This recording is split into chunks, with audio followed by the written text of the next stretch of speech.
part 3 of how I met my high school sweetheart, and this one is gonna be 3 minutes because the story is pretty long. So basically, a mutual friend that we both knew, I guess, had told him that it was a guy too, that I had called him a bitch. And if you ask me, I do not recall ever saying that because I'm not that type of person. So one morning when we were at school, he came up to me, he confronted me, telling me, oh, what's his face told me that you had called me And well, this part is honestly a blur for me. I honestly don't really remember. Maybe if you ask him, or if we ask him, he will, what ended up happening afterwards. All I remember is that we just stopped being friends. We kind of stopped talking and fell off.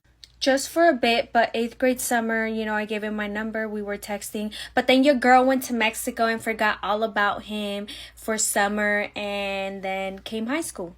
And I want to say we stopped talking like mid-July, somewhere around there.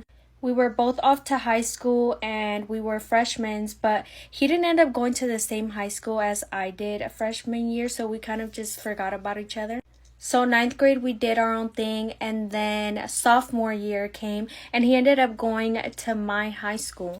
Keeping in mind, once again, he was new to that high school, so the first day of school, we were chilling like outside in front of the school. By the way, by we, I mean me and my girlfriends, and guess who I saw standing like right by the pole? Him. And he was alone too. So I see him and I tell my friends, I'm like, is that you know who? And then I'm like, oh my God, that's him. So I was very bold, keeping in mind in high school, I guess. So then I go up to him and I'm like, hey, I did go up to him alone. And he's looking at me like, who the fuck are you? And I'm like, remember me, Halen? And he looks at me, he's like, because your girl had like a whole glow up or whatever. So then he's like, oh, hey, and we talk for a little bit or whatever. And then the bell rings and I go my own way. He goes his own way. So then, low-key, high-key, I was hoping that I had him for a class. And I walk into, I want to say, my 2nd or 3rd period. And guess who was sitting there? Him. And I know some of y'all are probably like, damn, girl, it sounds like you are annoying the man. But no, the man was shy.